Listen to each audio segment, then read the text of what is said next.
September মাস বাংলাদেশে ইনফ্লুয়েঞ্জাতে সর্বোচ্চ পরিমাণ মানুষ আক্রান্ত হয়।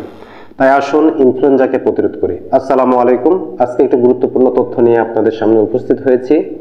বাংলাদেশে সারা বছরই ইনফ্লুয়েঞ্জাতে আক্রান্ত হয়। যেহেতু 6 ঋতুর দেশ আমাদের বাংলাদেশ, প্রত্যেকটা 2 মাস পর পর একটা করে ঋতু পরিবর্তন হয়। প্রত্যেকটা ঋতুর পরিবর্তনে প্রতিটি মানুষ ইনফ্লুয়েঞ্জা অর্থাৎ সিজনাল ফ্লুতে আক্রান্ত হওয়ার প্রবণতা বহুগুণে বেড়ে যায়। কিন্তু বর্তমান প্রেক্ষাপটে এপ্রিল থেকে সেপ্টেম্বর মাস এই ইনফ্লুয়েঞ্জাতে আক্রান্ত হওয়ার প্রবণতা বহুগুণে বৃদ্ধি পায়। তাই আসুন, বাংলাদেশে ইনফ্লুয়েঞ্জা প্রতিরোধী ভ্যাকসিন রয়েছে, যার একটি ডোজ সম্পূর্ণ করলে আপনি সিজনাল ফ্লু অর্থাৎ ভাইরাল ফ্লু থেকে নিরাপদ থাকবেন।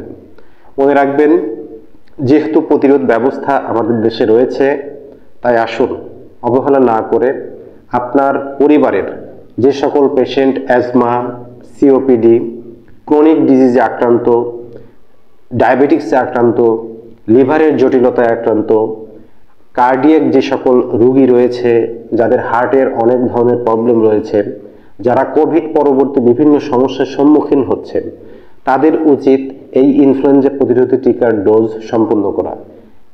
এটি ইন্ট্রামাসকুলারলি প্রোভাইড করতে হয় এবং আপনার ডাক্তারের পরামর্শে অবশ্যই এই ইনফ্লুয়েঞ্জা প্রতিরোধী টিকার ডোজ সম্পূর্ণ করবেন, যা 6 মাস বয়সী বাচ্চাদের থেকে শুরু করে সকল বয়সের ব্যক্তির জন্য প্রযোজ্য।